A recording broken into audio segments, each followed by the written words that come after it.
Bonjour, bienvenue sur ma chaîne, j'espère que vous portez bien. Donc aujourd'hui, j'ai décidé de répondre aux 5 questions qui me sont le plus posées par les personnes que j'accompagne en coaching. Si vous tombez sur la première fois sur ma chaîne, je m'appelle Ariel, je suis traductrice terminologue indépendante. Je coach les personnes qui souhaitent se mettre à leur propre compte comme traductrice indépendante et celles qui le sont déjà, mais qui ne voient pas d'évolution dans leur activité. Mais si vous n'en êtes pas encore là et que vous réfléchissez encore à vous lancer comme traducteur ou traductrice en freelance, j'ai écrit le guide parfait pour vous aider à comprendre cette industrie et à mettre en place votre projet. Je vous laisse bien entendu le lien vers ce guide en description. N'hésitez pas à aller cliquer dessus pour découvrir ce guide qui va vous accompagner dans la concrétisation de votre projet. La première question, c'est est-ce que quand je deviens traducteur freelance, j'ai besoin d'un site internet? Ça dépend. Alors ça dépend de quoi? Ça dépend des clients avec lesquels vous voulez travailler. Si vous voulez travailler avec des clients directs, je vous recommande fortement d'avoir un site internet. Pourquoi? Parce que autant une agence de traduction peut se contenter d'un profil LinkedIn bien rempli où vous êtes actif pour en savoir un peu plus sur vous, autant une entreprise que vous allez démarcher aura envie de voir si vous avez déjà travaillé avec d'autres entreprises, aura envie d'avoir en face d'elle un professionnel qui a également un site internet sur lequel il va présenter ses prestations. Le site internet va être incontournable pour vous présenter de façon professionnelle, sachant que vous êtes une entreprise qui va démarcher une autre entreprise. Demandez-vous par exemple si vous recherchez une entreprise à laquelle vous voulez confier un projet. Disons par exemple que vous vous mariez et que vous cherchez un traiteur. Si ce traiteur a par exemple une page Instagram, c'est une bonne chose, mais vous serez plus rassuré si en plus de la page Instagram, le traiteur avait un site internet sur lequel vous pouvez voir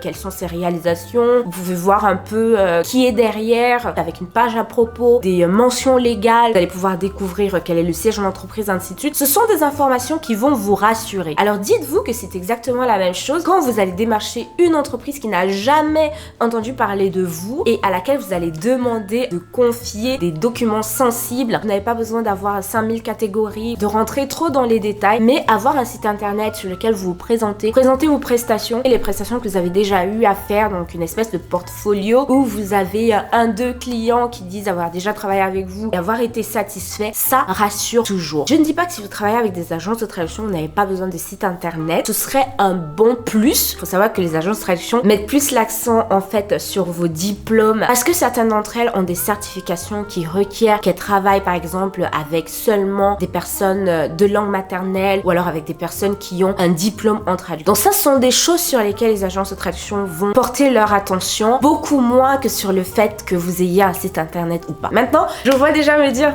Ariel, mais je viens de débuter, je n'ai pas de budget pour prendre un designer pour s'occuper de mon site internet. Aujourd'hui, vous n'avez plus besoin de ça si vous n'avez pas les moyens de le faire. Si vous avez les moyens, c'est très bien, mais si vous n'avez pas les moyens de le faire, vous avez la possibilité de créer des sites internet en vraiment quelques minutes. Alors je vous parle ici tout le temps de Hostinger parce que c'est un prestataire que j'ai testé et approuvé. Donc si vous voulez créer votre site internet en seulement quelques minutes avec peut-être l'aide de l'intelligence artificielle, avec des modules qui sont déjà en place, je vous recommande fortement de passer par Hostinger. En plus, ils ont une offre d'hébergement avec des tarifs qui défient toute concurrence. À partir de 3 € par mois, vous pouvez avoir votre hébergement. Vous achetez votre domaine à environ 2 € par mois et vous avez votre site internet. Pour toutes les recommandations que je vais faire dans cette vidéo, je vous laisse bien sûr le lien dans la barre d'infos. Donc si vous voulez lancer votre site internet, vous cliquez dessus et vous avez votre site internet en quelques heures. La deuxième question qui revient très régulièrement, c'est est-ce que j'ai besoin d'être ingénieur pour me spécialiser en traduction technique, ou alors est-ce que j'ai besoin d'avoir été juriste ou alors d'avoir un background en droit pour faire de la traduction juridique? Je réponds toujours non, pas obligatoirement. Il y a très peu de personnes qui s'aventurent en traduction juridique sans avoir de background en droit. Pourquoi? Parce que la traduction juridique est difficile, la terminologie est très spécifique et c'est un contexte qui requiert une précision technique dans les traductions. Donc si vous n'avez pas de background juridique, vous aurez beaucoup de difficultés en traduction juridique. Mais est-ce que ça veut dire que si vous n'avez jamais fait de traduction juridique, vous ne pouvez pas vous spécialiser et apprendre? Non. Vous pouvez bien entendu vous former à la traduction juridique. Vous pouvez bien entendu commencer à vous former à tout ce qui est juridique. Vous pouvez faire des formations en droit, vous pouvez faire des formations en traduction traduction juridique, vous pouvez suivre des formations courtes. Ce sont des choses que vous pouvez apprendre sur le tas, que vous pouvez apprendre quand vous êtes déjà en exercice, commencer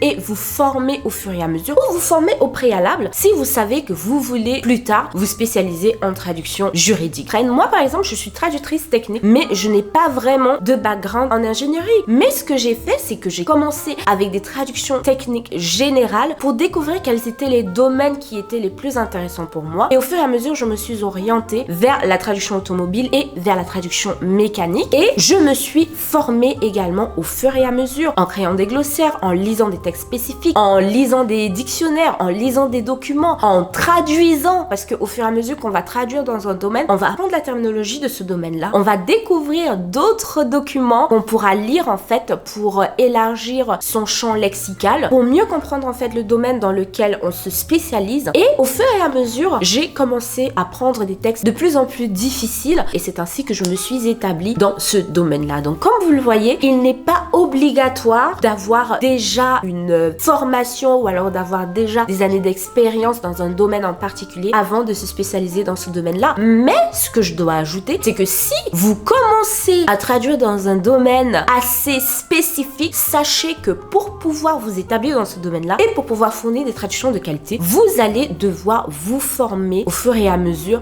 que vous évoluez dans votre activité. Donc préparez-vous à vous former en fait dans ces domaines-là si dès le départ, de prime abord, vous n'êtes pas spécialisé dans ces domaines. La troisième question qui revient souvent, c'est est-ce que je dois créer une auto-entreprise ou alors une société? Alors, je ne suis pas experte en création d'entreprise, mais selon mon expérience et ce que je recommande toujours aux personnes que j'ai en coaching qui vivent en France, c'est de commencer par une auto-entreprise. Pourquoi? Parce que l'auto-entreprise, c'est une comptabilité simplifiée. Vous avez besoin d'avoir un livre de recettes, consigner vos encaissements. Ça fait que vous n'avez pas à vous prendre la tête dès le départ avec des obligations comptables auxquelles vous ne comprenez peut-être pas grand-chose. L'auto-entreprise vous permet également de commencer en fait sans pression parce que vous déclarez un chiffre d'affaires à la fin du mois ou alors à la fin du trimestre et vous payez les charges sociales sur ce chiffre d'affaires là. Ça veut dire que si vous faites 0 € de chiffre d'affaires, vous payez 0 € de charges sociales. C'est en fait le régime idéal pour commencer à comprendre comment fonctionne l'entrepreneuriat. Et pour ceux d'entre vous qui avaient du mal avec les démarches administratives, c'est-à-dire si vous voulez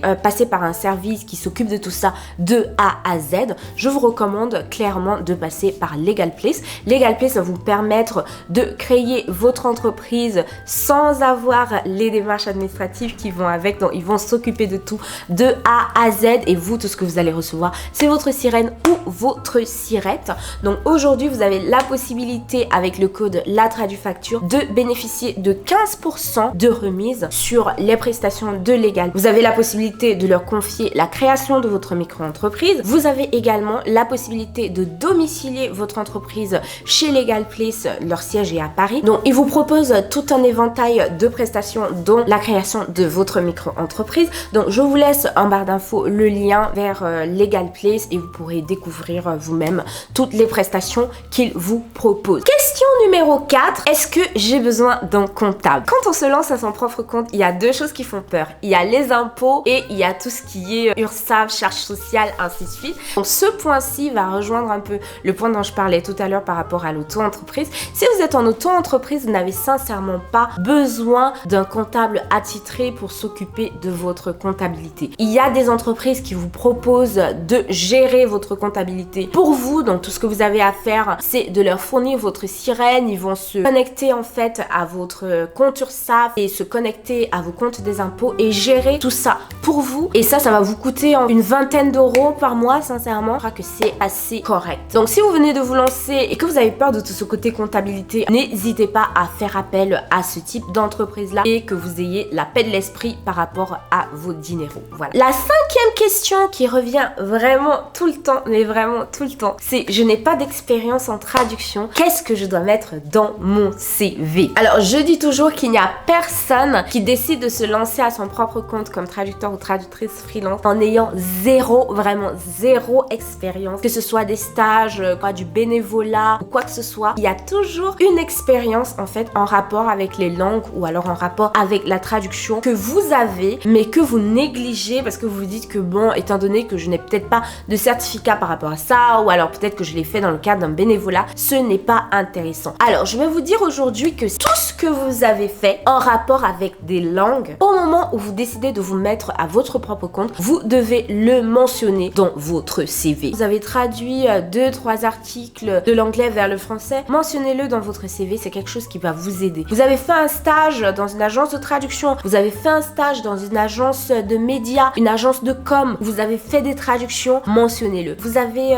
travaillé en centre d'asile ou alors en centre linguistique, vous avez aidé à traduire des textes, mentionnez-le dans votre CV. Toute expérience où vous avez eu à travailler dans un contexte multilingue peut être une expérience que vous pouvez rajouter à votre CV si vous n'avez pas d'expérience vraiment en traduction. Et moi, je le dis toujours, avant de vous lancer à votre propre compte, je vous recommande fortement d'essayer d'avoir au moins 2 ou 3 expériences concrètes. Donc pour cela, vous pouvez faire un bénévolat, vous pouvez faire un stage, vous pouvez faire ce que vous voulez, mais cherchez à avoir au moins 2 ou 3 expériences que vous allez pouvoir citer dans votre CV. Parce que autant je peux vous donner des conseils ici par rapport au bénévolat, par rapport au contexte multilingue et tout, si vous avez vraiment zéro expérience, ce sera difficile de vendre votre CV. Et si vous vous demandez comment agencer toutes ces informations là, j'ai rédigé un ebook qui peut vous aider à créer un CV qui va convaincre votre client potentiel de travailler avec vous. Je vous rajoute bien sûr le lien vers le CV Booster